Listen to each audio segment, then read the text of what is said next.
There is power behind every story we carry within. Every tragedy, no, yes, laugh, victory.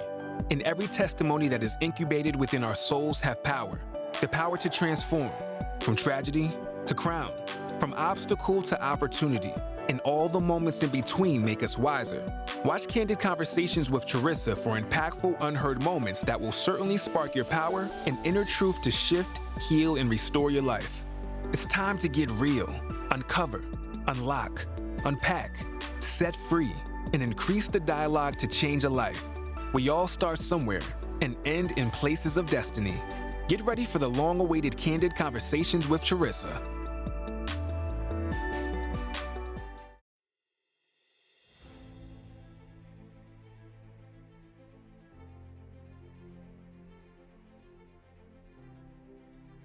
What has informed my thinking about mental health? And before I even can talk about the mental, I talk about health, right?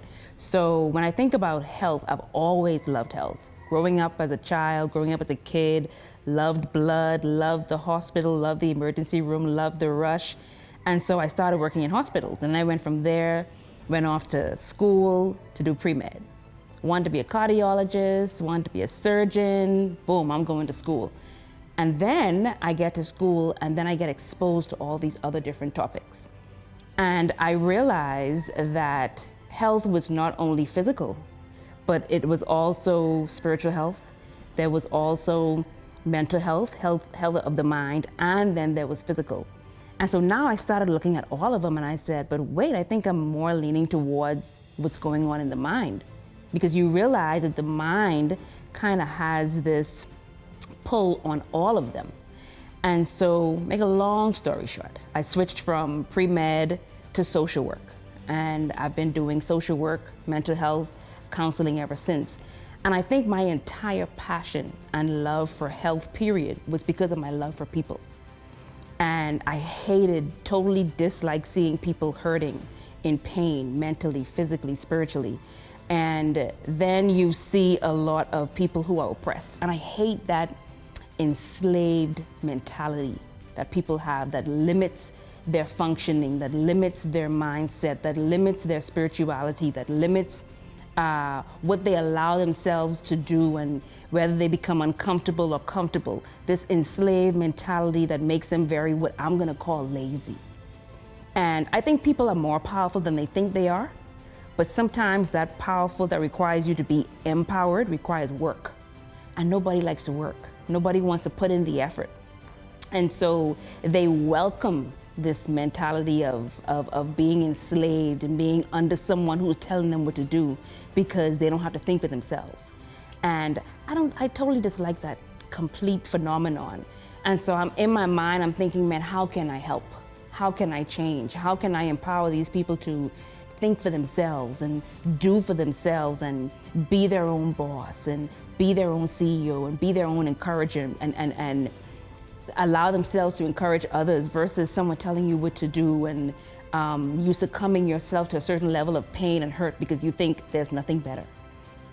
And so, school is where it all started. And then I went from being a social worker to working in the health field, doing that for 15 years, and just seeing people who have depended on the system, or they've depended on an entity, or they've depended on society's norms for so long that if it's not a quick fix, they're not interested.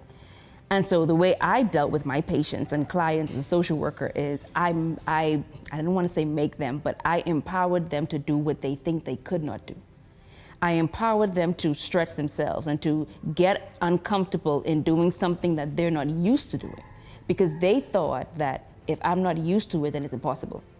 If I'm not used to it, then I can't. And one thing I learned as a young child from my dad is there's nothing named can't. Sometimes you have to try. You may fail, but you have to try.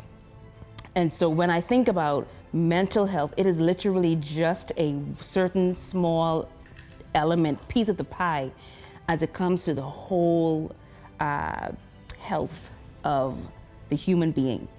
And I'm just totally passionate, especially now as I see it is no longer this female-dominated phenomenon. It's not this female dominated concept. It's not this female dominated profession anymore.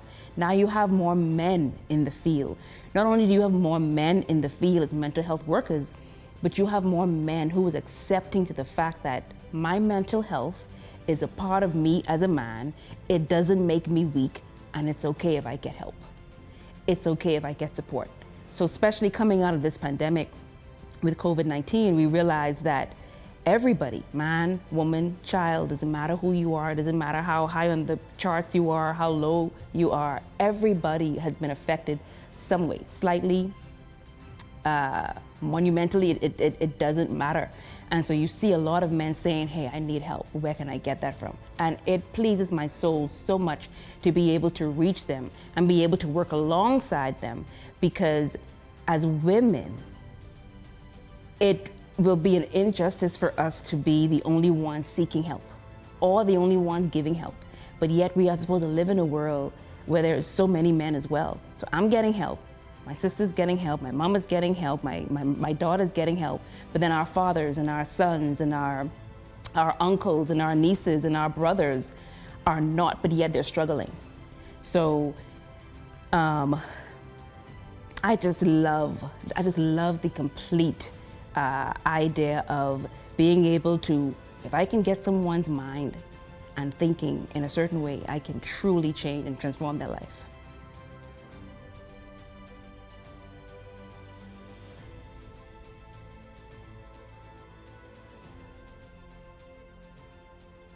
Do I think religion affects mental health? Yes. I think religion affects so many aspects of life, and not always in a good light either. People already have a certain stigma when it comes to mental health, and religion doesn't help because, one, it becomes over-spiritualized, and people put this super spiritual, you should not be seeking help, you should not be depressed, you should not have anxiety. No, there's nothing wrong with you. And if there is a mental illness present, then it's demonic. And so therefore it's taboo because nobody wants to be looked at in that light. Like, people run away from even talking about mental health. They run away from embracing their mental health and their mental well-being. They run away from seeking help from outside themselves if for some reason they're stuck or they're not where they want to be, all because this thing is taboo. So when I think about in religion, it's one of those things that fit in the same category as what AIDS was a long time ago. Like all these things that were taboo to certain cultures because God forbid anybody knows that you're dealing with this or that you have this or it's a part of your home. And so when you run away from something, you can't address it, you can't acknowledge it, therefore you can't change it, you can't fix it, you can't provide some type of either a resolution or an appeasing to it. So people are literally finding themselves in ruts by suffering with a mental illness or suffering with a certain level of hurt and pain and dis-at-ease because I can't talk to my pastor. I dare not talk to a psychiatrist or a psychologist or a counselor because that's not looked at or that's not shined upon in my religion or in my church or in spirituality. It's all scriptures, and if I can't find a scripture for it, then there's all this no, let's stop. Versus we're at this place now where forget religion. Doesn't matter what religion you are. Christianity, doesn't matter what your religion is. There's nothing that says you can't get help. There's nothing that says, even in putting God first, even in having your faith, even in standing firm to what you believe, there is still hope. I can still find a community of people that can help, that can support, that can stand with me. Or when I can't stand, that can hold the space. But again, religion over-spiritualizes. It provides this taboo and stigma effect. And again, like I think about certain scriptures or certain stories in the Bible where you had people who what we would call crazy on this side of the world, right? And it was looked at as demonic. So then now you have these religions that shine on that. And if you're there depicting or portraying that type of behavior now, then you're demonic versus no, maybe you just need help. Then they say, no, don't rely. It's no different than physical health. Something is wrong with me, I need medication. So you take medication. It's no different than if you need medication because there's something wrong with you mentally, like there's a mental illness, you take medication. Religion is saying, a lot of spirituality or spiritualists are saying, no, shouldn't be relying on medication. But maybe, for a moment you need it. Do I believe in the long-term effect or the long-term use of medication for mental illness? No, I don't. But am I against it being an acute resolution? Absolutely. Whatever it takes to help. I would hate for someone to be suffering in an oppressive state, in a depressive state, in anxiety, all because some pastor or some church or some religion culture said to them, no, and if you do, you're going to hell. Versus, no, we're gonna help you, and then we're gonna help you get the help you need. If that means seeing a counselor a couple times a week, and if that means seeing a counselor as well as seeing a psychiatrist who's going to give you medication to help manage your illness. And then I think it is also important that you educate. I think the issue that's just across the board is this lack of education and information and explanation on exactly what mental health is versus what mental wellness is versus what mental illness is. And they're all different. Just like how I can have an illness in my body, but I can still be physically well, but I'm managing and living with diabetes or hypertension, but you don't know unless I tell you. So I can still have a mental illness, that's sickness, that's a disease, and still be working on my overall mental health. That has everything to do with who I am as a person, whether I'm inspired or empowered to continue acting. Is it affecting my functioning? Do I have hope? Do I have faith? Do I believe? Versus if you have a mental health and it's all mental illness, there's something wrong with you. So I love to focus on mental wellness, even if someone is dealing with depression, PTSD, anxiety, obsessive compulsive disorder. It doesn't matter what the illness is. We can learn to manage that to give you an overall relative good quality of mental wellness. But it's not looked at that way.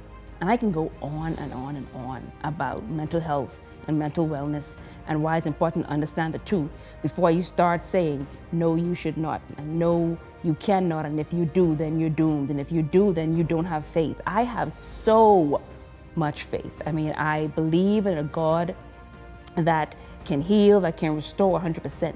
But I'm also a social worker who, as I minister to my patients in their language, I still give them hope. I still tell them, okay, I need to see you a couple times a week.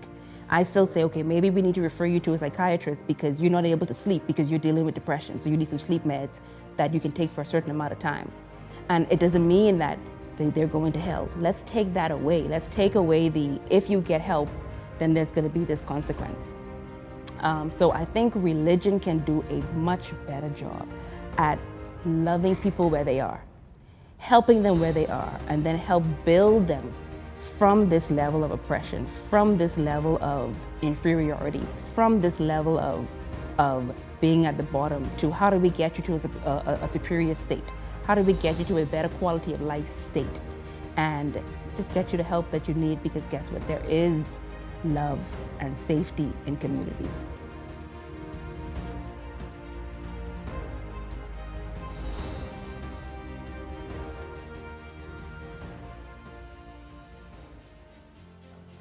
I love it. I'm all for, and not only celebrities, but anybody, whether and that's why when I talk about whether you're high on the charts, CEO, celebrity, I don't care how much thousands of dollars, millions and billions of dollars that you're making. By the time this pandemic occurred, it affected everybody to the point where it leveled the plane for the first time. CEOs, billionaires, millionaires, the poor, middle class, everybody for the first time in a very long time was on the exact same page. was on the exact same level and didn't matter. So now you're seeing, it doesn't matter how much money you're making. It doesn't matter your status. It doesn't matter if you're pro anything. It doesn't matter if you're an expert anything. It doesn't matter if you're a novice.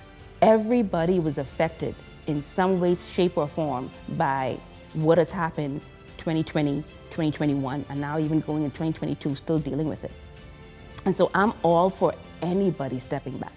And sometimes even for celebrities, as you ask, even more so them, because they've been living what I'm gonna call a pretentious life for a long time, if we really wanna be candid, right? They put on masks and they put on smiles, fake smiles, and they wear them proudly. But they are the main ones that are hurting, that are suffering, that are in pain, that are depressed, that are anxious, that are dealing with PTSD. And you know when we hear about it? When they already did you know what? Said, you know what? I'm done. And they're committing suicide. They're dead. And then we hear, oh, so-and-so was dealing with this for so long. So I applaud your celebrities like Simone Biles, for instance, who is saying, you know what? I forget the money, forget the fame, forget the cameras, forget popularity, forget the fans per se. I'm gonna put me first and I'm gonna take care of me. And it started out with her doing the one thing that I think everyone needs to do with every aspect of their life and just acknowledge. She stopped denying. If we stop denying the truth, then we can really get to the root of what needs to be taken care of. And then you then realize that, man, this is so freeing and so liberating that people actually respect you more, because now they can say, wow, she is human just like me. It doesn't really matter how much money. I can respect her more. I can look at her as an example. She can truly be someone of hope, which is why I'm so about transparency and authenticity and candidness, because it allows you to be vulnerable and weak, but it also allows you to be very strong for the weak.